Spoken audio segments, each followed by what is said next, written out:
है कौन? आईने के सामने तुम दिखते हो कि नहीं दिखते? क्योंकि तुम हो इसलिए आईना दिखता है, आईने में तुम ही दिखोगे और तो कोई दिखेगा नहीं। बराबर। ऐसे भगवान को देखने के लिए भगवान स्वरूप को होना चाहिए। भगवान को समझने के लिए भगवान जैसा बनना पड़ेगा। मनुष्य हो तो मनुष्यता ही समझोगे। हम बचपन से एक श्लोक गाते ना, सब लोग गाते थे बचपन से, एक श्लोक कंठस्थ है, शिक्षा में ही सिखा गया है। और वो शिक्षा का श्लोक हमारी बुद्धि तक ही सीमित रहा, फिर आगे बढ़ा नहीं। क्या बोला गया है? गुरु ब्रह्मा, बोलो बोलो आगे, फिर आगे। तो अब भगवान श्री कृष्ण आए, मनुष्य देह में आए, राम जी आए, मनुष्य देह में आए, ठीक है। तो कोई भी एलिमेंट आएगा वो मनुष्य देह में आएगा, ठीक है। तो डिकोड क्या करना है यहाँ पर कि गुरु ब्रह्मा भी है, गुरु विष्णु भी है, गुरु शिव भी है, गुरु साक्षात पर ब्रह्म, यानी पर ब्रह्म भी वही है। पर कौन पर ब्रह्म? हर कोई गुरु पर ब्रह्म नहीं होता, जिसके पास पर ब्रह्म एलिमेंट हो। समझ में आ रहा है? तो भगवान कैसे दिखेगा? भगवान निराकार है। हवा दिखती है तुम्हें? नहीं। पर है ना, फील कर पाते हो ना, ठीक है। तो टायर पंचर हो जाए तो क्या हवा ऑटोमेटिकली आ जाएगी? टायर में स्टेशन पे जाना पड़ेगा ना। मतलब भगवान है, वो समझने के लिए कई जगह के ऊपर जाना पड़ेगा कि भगवान कैसा है। वो निराकार, निराकार निज रूप है, प्रेम प्रीति सो सेव। वो निराकार, पर उसको समझने के लिए की बुद्धि जो होती है ना, वो गुरुदेव। जैसे विज्ञान समझ में आया तुम्हें, गणित समझ में आया, भाषा समझ में आई, कला समझ में आई, कोई चित्र समझ में आया, कोई संगीत समझ में आया, कोई राग रागिनी समझ में आ गई, तो ये सारी चीजें समझ में तो आई ना। किसी ने सिखाया तो आया ना। अभी भगवान किसी ने सिखाया कि नहीं?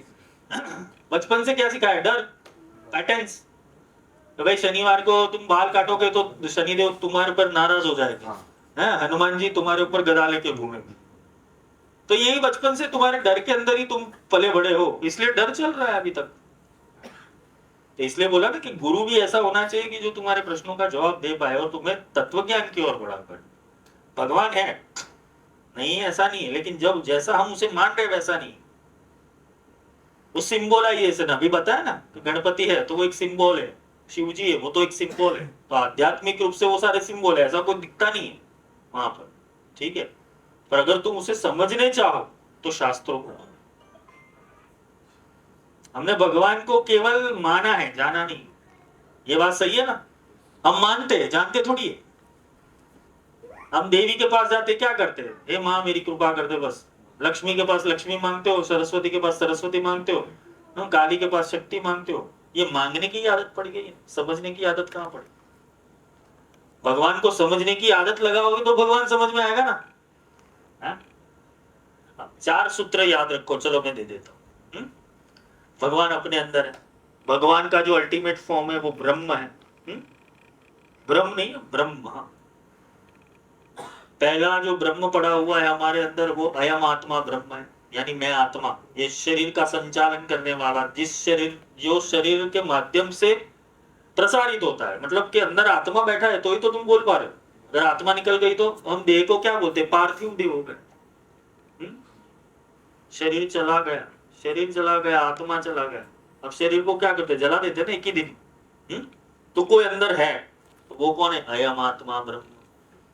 समझ में? तुम्हें जो ज्ञान मिल रहा है अभी, ठीक है, और तुम्हारी बुद्धि में वो ज्ञान जा रहा है, वो प्रज्ञान ब्रह्म। समझ में आ रहा है? जिस रसायन से मैं तुम्हें समझा रहा हूं और वो रसायन से तुम समझ रहे हो, उसे तत्ववाद कहते हैं। मतलब मैं तत्व रूप से समझा रहा हूं। जैसे पानी को मैं समझाऊंगा विज्ञान के रूप में, तो पानी को पानी को नहीं समझाऊंगा। मैं बोलूंगा बेटा हाइड्रोजन के 2 मॉलिक्यूल है, ऑक्सीजन का 1 मॉलिक्यूल है, H2O। वैसे भगवान जो है, तो भगवान बहुत सारे चीजों का मिश्रण है, बराबर है। हमने कृष्ण को बांसुरी बजाते ही देखा है, वो उसको चाहते भी सितार बजाना या हारमोनियम बजाना, वो भी बजा सकता है।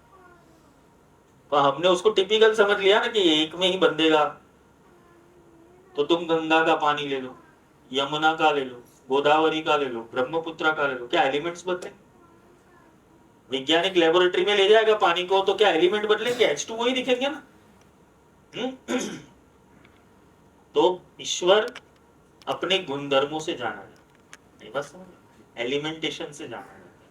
वो एलिमेंटेशन सीखने का नाम ही अध्यात्म। तो वो कैसे सीख पाओगे? तो किसी तत्वदर्शी गुरु के पास जाने के बाद इसका अभ्यास करो।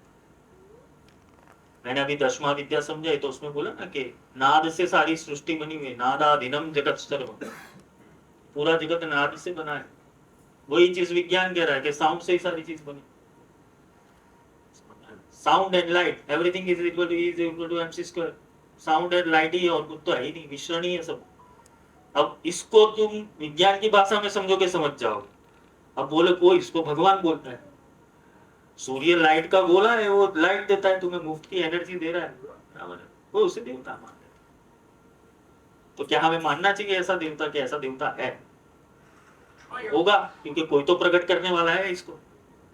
इसलिए सनातन धर्म के अंदर विज्ञान भी है, आध्यात्म भी है, पूजा पाठ भी तरीके से करनी चाहिए, बराबर नीति नियम तरीके से करने चाहिए, तीर्थ भी तरीके से जाना चाहिए, तीर्थ ज्योतिर्लिंग के ऊपर भी तरीके से जाना चाहिए, शक्तिपीठ के दर्शन भी तरीके से करना चाहिए। तरीका सिखाने वाले गुरु। शक्तिपीठ के ऊपर जाकर करोगे क्या सेल्फी खिंचा के आ जाओगे? आज उज्जैन में हो क्या रहा है? सब सेल्फी के पीछे पड़े हुए। भगवान तो छोड़ो, कार्य करो, भगवान को सफोकेट कर देते हुए। तो विज्ञान रूप से समझोगे, समझ में आ जाएगा। तो यानी जो तुम्हारा प्रश्न था कि भगवान दिखता नहीं है, तो भगवान दिखता नहीं, भगवान मिलता, सीधा मिल जाता, समझ में आता, और फिर दिखता है। पहले मिलता है, बातें करता है, पहले फोन पे बातें करता है, हेलो केम छो मजामा, बातें करता है पहले, फिर पहले अपॉइंटमेंट बुक करता है, आओ भाई। राम राम जप करने से हनुमान जी को एक दिन राम तो मिल गए, शबरी को भी राम मिले, शबरी ने धैर्य रखा। तो उतनी भक्ति है क्या हमारी? भगवान की नहीं।